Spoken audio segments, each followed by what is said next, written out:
Hello, welcome to episode 2. This episode is with my good friend John Moeller, who is a professional motocross racer. We talk a lot about growing up racing and how we met and things like that. I know these first 2 episodes have been pretty motocross heavy, but that is not what this entire podcast is going to be about. It is going to be a variety of people, a variety of subjects, and I do look forward to where it goes. Me and Nathan had a great conversation, and Nathan's a great storyteller, and me and John had a good interview as well, but I'm not ignorant to the fact that this could go bad at some time, so we'll look forward to that and see how that goes. But, between now and then, I hope that everybody who has supported me so far, I really appreciate it. A lot of people have reached out and given me some words of encouragement and told me they're listening, and that really means a lot to me, so I really appreciate all of you. And, I hope that you will continue to follow me on this journey, and we can grow together. It is the Dan Mabry Project. It is a project for me, of myself, and I hope that maybe one day you can be a part of it as well. So, without further ado, John Moeller.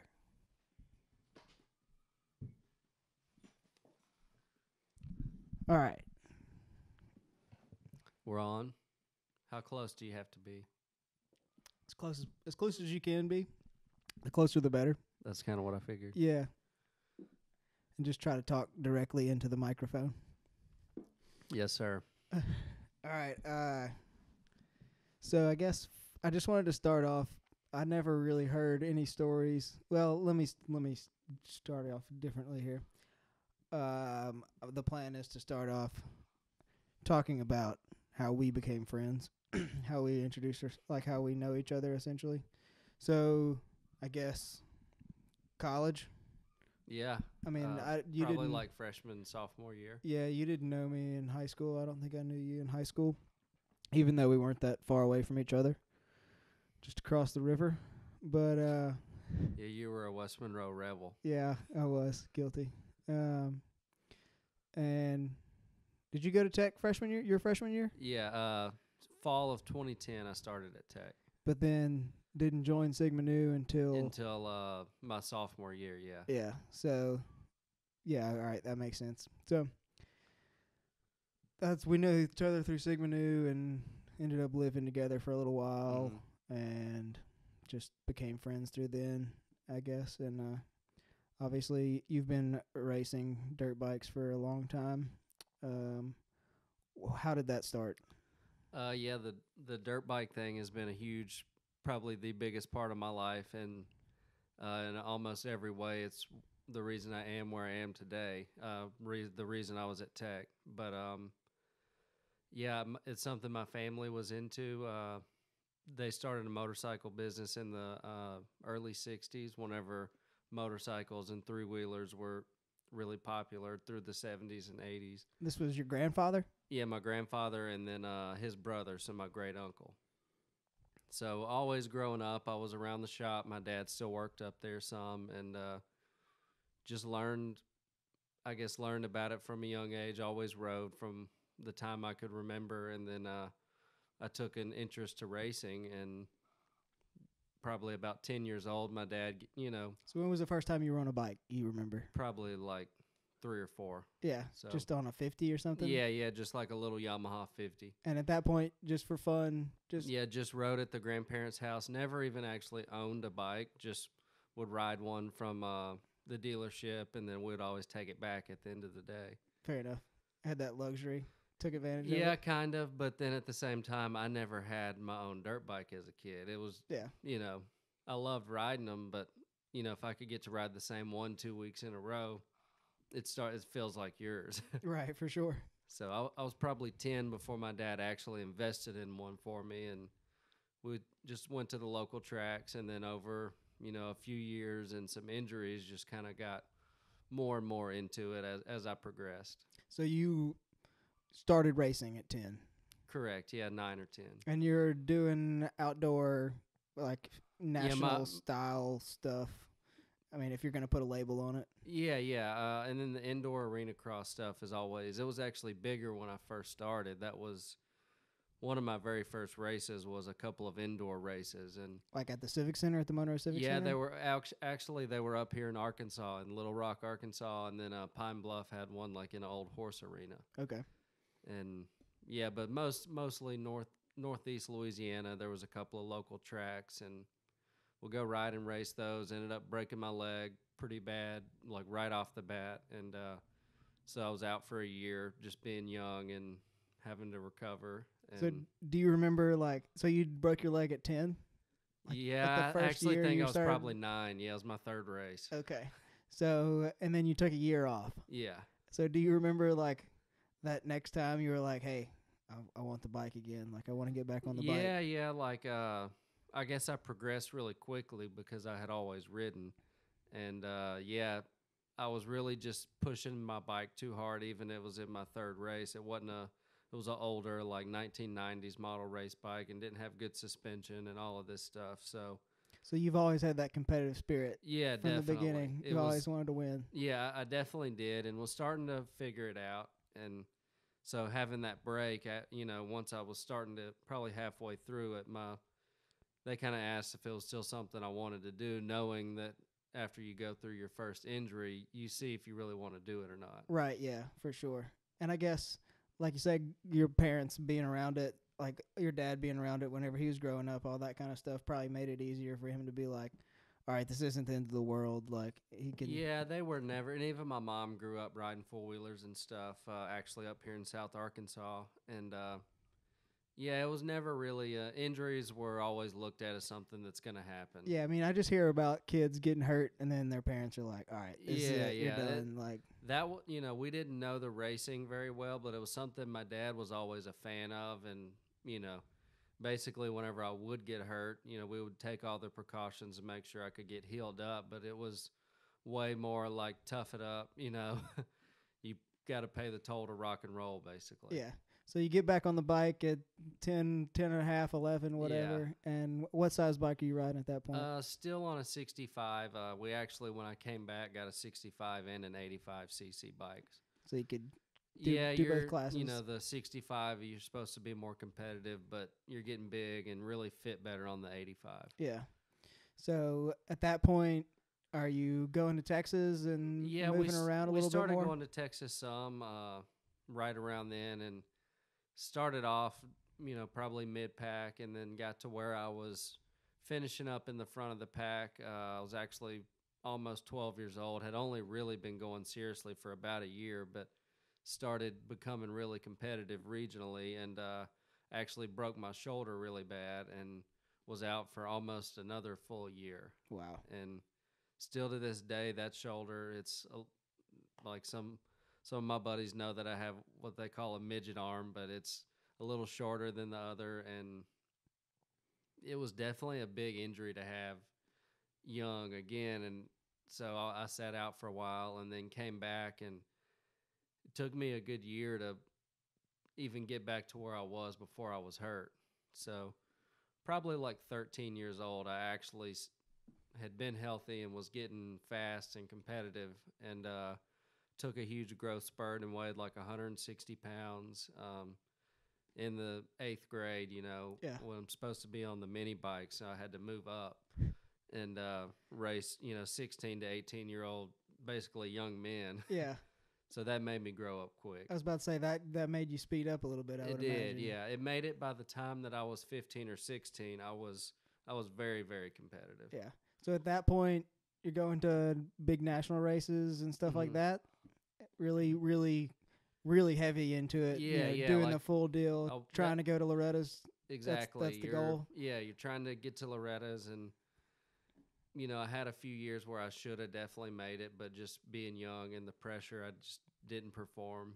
But yeah, probably, like I said, about 15, 16 years old, it all really started clicking, and I was able to make it to Loretta's, got top 10 at some of the nationals, and I thought something that I was going to be able to, make a career out of at that point. Yeah. So at that point, like 15, 16 years old, you're like going into high school.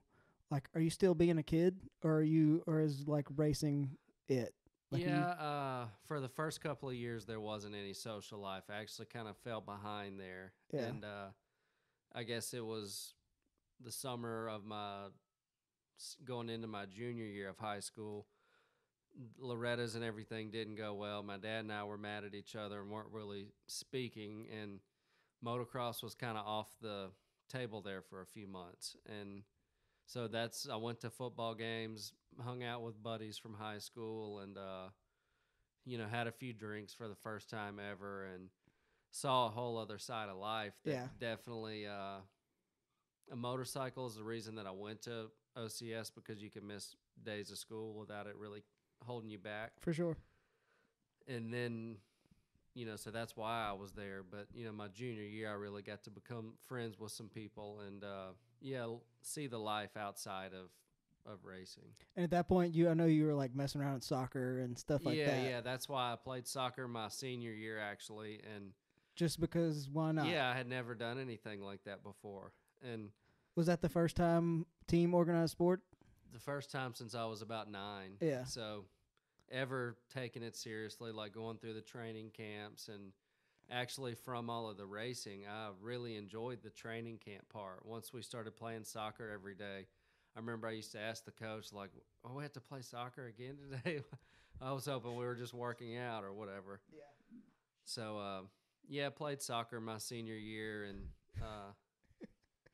it's all good. Okay. And really got to, make normal friends, I guess, outside of racing, and geared up for college. And So, yeah. I mean, at that point, late high school, you still racing, still going for Loretta's, and just not necessarily having your whole head on racing, or what? I mean, I'm not trying. It was to, more jump of to a conclusions. hobby, I guess. Yeah. Especially towards the end of high school. Obviously, you have no idea what you're trying to do in life. At that point in I life, always so. wanted to race, and I figured if I didn't race, I would work in the industry, through the dealership. And right about 08, when the economy crashed, it really hit the store hard and the industry itself super hard. And that's going into my junior year of high school, all that's happening. And just kind of saw that this may not be I may not be just a motorcycle kid forever. Yeah. But then by the time I got accepted to Tech and was doing all of that, Was that a conversation that you had with your parents, or is that just something that? Yeah, around that time, I hadn't done really good at Loretta's, and the Tomacs and the Barshes you got to a point where I had closed up a little bit. Because you're racing with all those guys. Yeah, those were the guys I was racing with. And so it was, when I first was getting into it, they were obviously the guys, and I was really far away. But then about 15 or 16, I had closed the gap a lot, where they were a couple seconds a lap faster, but compared to how far we had come, it was like, well, you're getting better faster than they are. Yeah. And about 17, it was like, they're getting better and you're not. And all these time, you're getting private coaching and stuff like that. Yeah, You're going to camps and all kinds of stuff. Just putting everything you could into it. Yeah. Actually, my 2 years in high school, I got out at 12:45 every day instead of that was considered my extracurricular activity. Instead of football or soccer, you got to go ride your dirt bike. Yeah, pretty much. That's awesome. So then my senior year, I really started taking it seriously again after soccer that fall.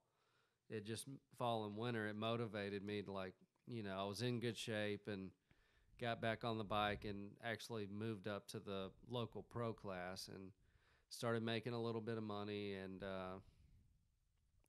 got pretty competitive again, and I figured out with the Tech scholarships, you could push them off for a year and just, in my head, I was just going to race. Yeah. So I was working with my parents on that, and, they're kind of like, well, this is really, So you're contemplating taking a year off, basically. Right, and just chasing the dream. Yeah, you got a year to make it happen or not. Yeah. And my dad ended up saying, well, if you'll go to school now, then after college, then you could do that, for a year if you want to. And really, he was just pushing off, thinking, oh, by the time he's out of college, he's going to be fat. He's not going to, the dream will be dead. Yeah, for sure.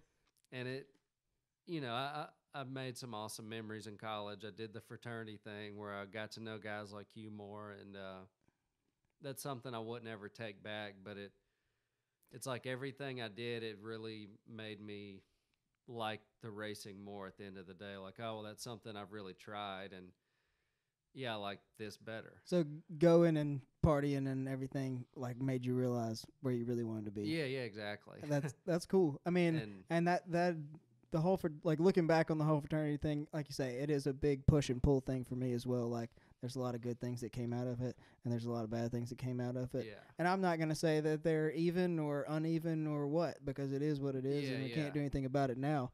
But like you say, we came out with a bunch of friends. Yeah. There's no doubt about that, and I don't care and what. I would say we were in a good one, like for sure, and not just saying that. Kind of having known some buddies that were in other ones. There's good guys all over, but I really do feel like overall we were in a good one, and for sure, and have continued to stay somewhat tight knit, and if not, especially very happy to see each other when we do. Yeah, that's definitely you something can pick that up where you left off. Yeah, that's definitely something that I've come to realize about going to weddings and stuff. You see people you hadn't seen them in months, and it's like you saw them yesterday at the same time. So yeah, the most exciting things we do now are go to weddings socially, which is kind of scary for sure. But then you didn't give up on the dream. You didn't race a whole bunch during college, but you still were riding. Yeah, I kept riding and had, between my dad just living up to what he said he would do if I did go to college, and then people like the Branches and a couple other people, the fairs down in Jonesboro, kind of I always was getting, if I would be sliding too far, to not ride, and it seemed like I always had a reason to come back. Well, and at this point, I know I lived with you for a little bit there, and you were like training little kids, and it wasn't just like a hobby. It was also you were making a little bit of money, and definitely in college. I actually was making got into the training kids and doing camps, and something that I definitely enjoyed. I've always been really passionate and believed in the technique of doing anything, whether you're shooting a basketball or swinging a golf club or riding a dirt bike. If there's a reason that the good guys are good, and the base of that is almost always technique. And so I was gained a lot of traction doing that. And then once I got out of school, started a small business that really for me was just an avenue to be able to get into the motorcycle stuff full bore again. And in new talent, or at this point I wasn't even really pushing new talent very hard, because I had partnered up with another guy, Glenn Abear, who was a great guy, but our lives just kind of went two different directions. And I was really wanting to get involved with like the training facility deal, so I knew I just needed to build myself up as a name and not worry about anything bigger than that. Fair enough. And actually by the end of the summer of 2016, I had negotiated a deal where I was going to be 35% owner in a training facility, and was like, dang, it's not how I envisioned it, but I did finally make it, Right. Around dirt bikes every day. I was riding a lot, was actually had more success then racing than I ever had before, but it was because I had to. I would go to the race with $200 and was like, all right, I'll put this 100 down and hope I get 300 back or whatever. Yeah. And this was during college that all this This was after college, like a year or two after. I could kind of use the landscaping business to pay for.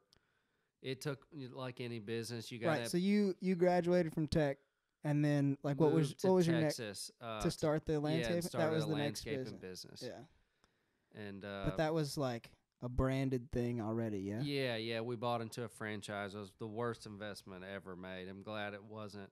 it was my money in a sense that I was running the day to day and generating the money that paid for most of it. But I'm glad that I didn't actually write a check for 30 grand for this franchise because it was far as it could ever be from worth it. And that's a whole other deal in itself. For sure. But once I kind of said, "Hey, screw y'all, I'm going out on my own," it was $500 a month to operate under that franchise. Yeah. Once I quit doing that, I broke away from my uncle. I just took on, we still had 25 or 30 grand worth of debt that, buying all this crap that this corporation was telling us to buy.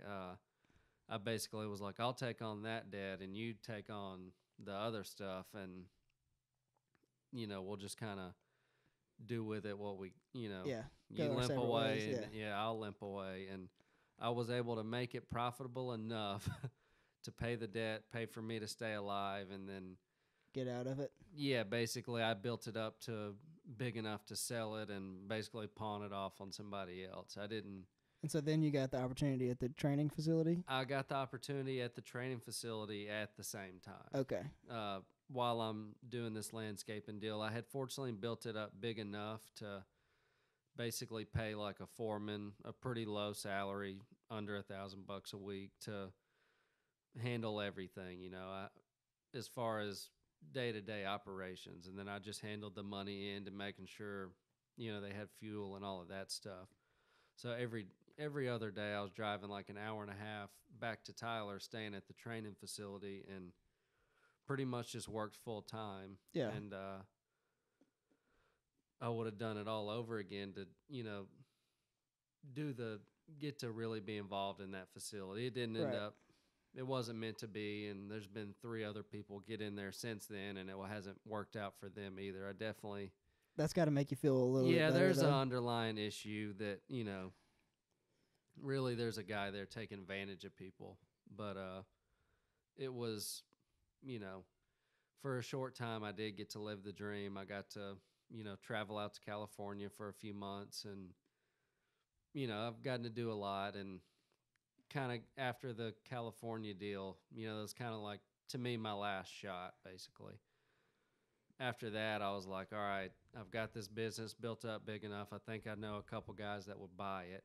And it's time to basically start focusing on a career. Yeah. And but then this year, you again working. So last year this class was created, or this year? No, it's been around forever. Okay. It's just in 2016 or 2017, I just became eligible to ride it. Fair enough. And so the 25 plus class. Yeah, it's an open. I guess skill level wise, it is still a pro class. Some amateur guys do ride it, but on the national level, it's all pro guys. But yeah, just kind of. So let's talk about the steps. I mean, we're getting to Loretta's. You made it to Loretta's this year, but let's go through the qualifiers and just talk about that a little bit. Yeah, this year everything just kind of worked perfectly. I was in good shape, and kind of had the year this year I planned to have in 2017, but injuries and some other things just kind of played a part in that. But yeah, this year I was healthy, was making decent money and able to afford, good stuff to get started. And yeah, pretty much won everything, all of the opening winter rounds, the Loretta Lynn area qualifier, and then the very next week I won the spring national championship, which is definitely the biggest race that I've ever won. And yeah, that was all by the mid-March. Where was that at? Where was the spring? Freestone, out in just west of Corsicana in Texas. And yeah, so that kind of just gave me a good start to the year. Had a lot of momentum, and then had a couple of really good people actually get behind me during the summer leading up. I think it was right after the regionals. But I ended up winning the regional against some really stiff competition, and there was three of us there that were really, national players on the big stage, and went to Loretta's, and again with a lot of confidence, I got to put a lot into it, and still fell a little short. I really wanted to be on the podium and feel like I was probably the third best guy there, but I got fifth overall, which is better than I've ever done, and definitely a check off the bucket list for sure. For sure, yeah, that's definitely something that you can say that not a lot of other people can, as far as motorcycle racers Yeah, go, yeah. for sure. Well, and I know that today what we're doing here, this podcast, wouldn't be happening without you, because I got into videoing, and you were kind enough to let me follow you around for a little while, and have helped me out significantly with places to stay and whatnot, and uh, it's been really cool to watch and to see and to be a part of it a little bit. Obviously, I wasn't there the whole way, but um, I have to say it was really cool to see you get to go to Loretta's and make something of it, and it'd be worth your time and all that stuff. So Definitely, and yeah, congratulations it was on that. fun having you go to a few races this earlier this spring, and definitely hope to have you back out. But and it's always cool to have somebody come in, especially documenting everything, but that has a different looks at it from the outside looking in. Most people at the track are there. They're living with somebody that is doing it, or they're doing it themselves. So you get sucked into this little world, but it's always cool to have somebody come in from the outside and document it. And like I said, just a fresh set of eyes on like I said, a niche sport. Yeah, it same. I mean, same thing here.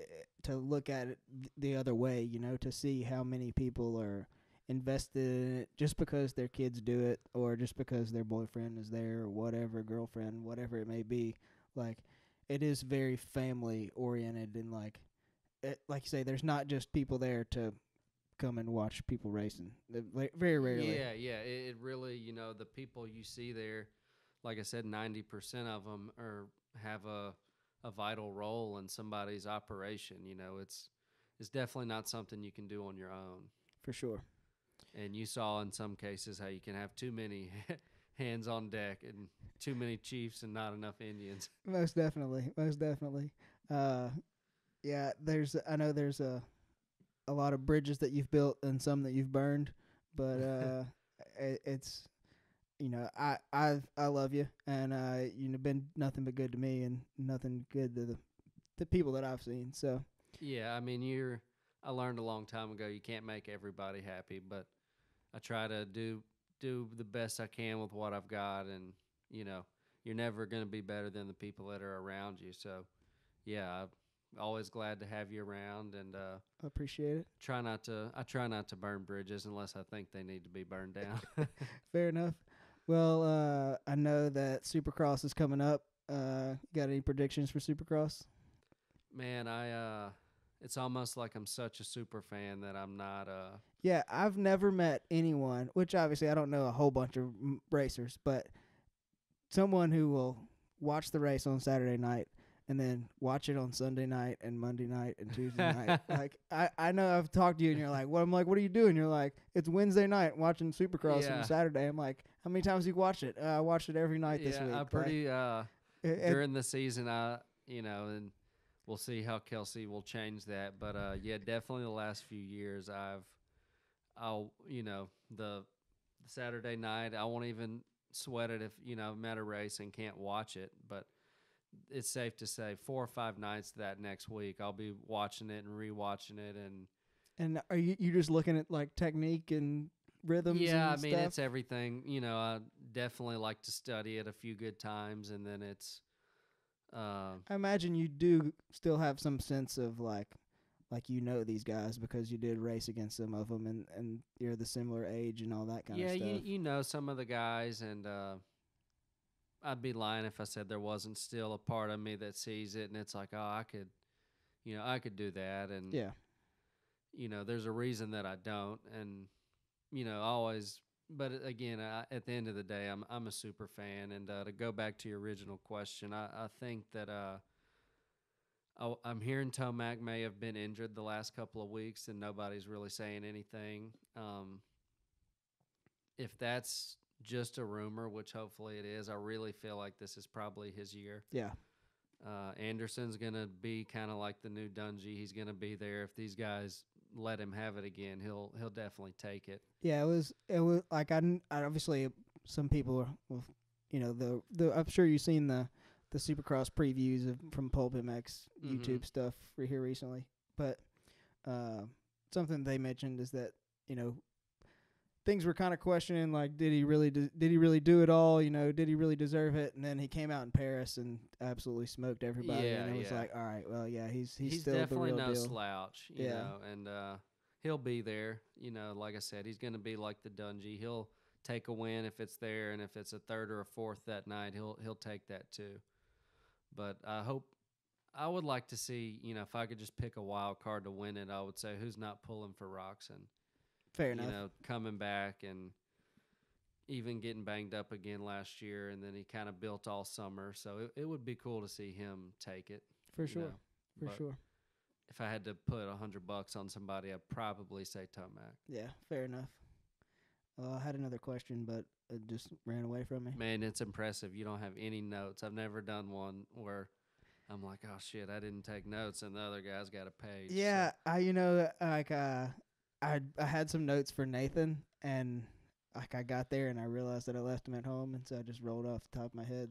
And like I said, I have like the people that I have in mind to interview. I already have some questions for them. Yeah. And what's going to be kind of let it go from there. Yeah, what's going to be the real test is whenever I get somebody that I don't know or I don't. Yeah, that's going to be interesting. We'll have to get you hooked up with some moto guys. Yeah, for sure. I would love that. Maybe we'll do a Supercross show or something. That would be awesome. Supercross review show. Definitely, that'd be sweet. Cool. Well, I appreciate you coming on, and I'm sure we'll do it again sometime. Definitely, it was fun. Like I said, I love the podcasts. I'm always listening to them, so anytime I can contribute to one, I definitely will. Sweet. Well, I appreciate you coming on. Yes, sir. Peace. That was fun.